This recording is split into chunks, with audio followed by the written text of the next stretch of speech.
Hi friends, ఈ video నచ్చితే తప్పకుండా సబ్స్క్రైబ్ చేయండి. ఇక చామంతి అయితే కూర్చుని ఆలోచిస్తూ ఉంటుంది.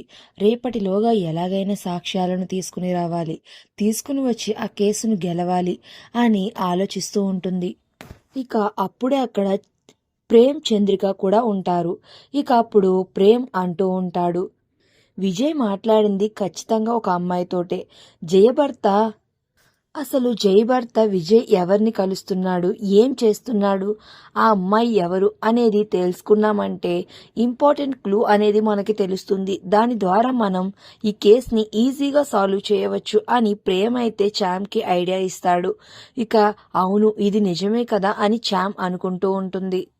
ఎలాగైనా సరే ఈ రాత్రికి ఆ విజయ్ని ఫాలో అవ్వి ఆ సాక్ష్యాలను పట్టుకోవాలి, అతను ఎవరిని కలుస్తున్నాడు అనేది తెలుసుకోవాలి అని చామంతి అనుకుని ఇక తను ఒక బైక్ని అయితే బుక్ చేసుకుంటుంది. బుక్ చేసుకుని వెయిట్ చేస్తూ ఉంటుంది.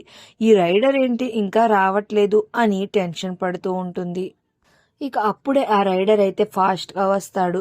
ఇక అప్పుడే చామ్ అయితే తిట్టుకుంటూ బైక్ అయితే ఎక్కుతుంది. ఎక్కి, నీకు అసలు బుద్ధి ఉందా, నేను ఎప్పుడనగా బుక్ చేసుకున్నాను, నువ్వు ఎప్పుడనగా వచ్చావు అని అడుగుతూ ఉంటుంది. అయినా ప్రేమ్ ఏమి మాట్లాడకుండా సైలెంట్గా ఉంటాడు.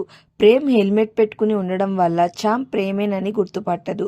ఇక నేను ఇంతలా వాగుతున్నాను, నువ్వు ఒక్క మాట కూడా మాట్లాడట్లేదు, అసలు ఉలుకు లేదు పలుకు లేదు, నువ్వు ఎవరు, మర్యాదగా చెప్తావా లేదా అని అరుస్తూ ఇక బైక్ ఆపు అని గట్టిగా అరిచి బైక్ అయితే దిగిపోతుంది. ఇక దిగిపోయి, ముందు నువ్వు హెల్మెట్ తీస్తావా లేదా అని అంటుంది. ఇక చేసేది ఏమీ లేక ప్రేమ్ హెల్మెట్ తీస్తాడు. ఇక అది ప్రేమ్ అని తెలిసి చామ్ అయితే చాలా షాకింగ్గా చూస్తూ ఉంటుంది. మరి నెక్స్ట్ ఏం జరిగిందో తెలియాలంటే ప్లీజ్ సబ్స్క్రైబ్.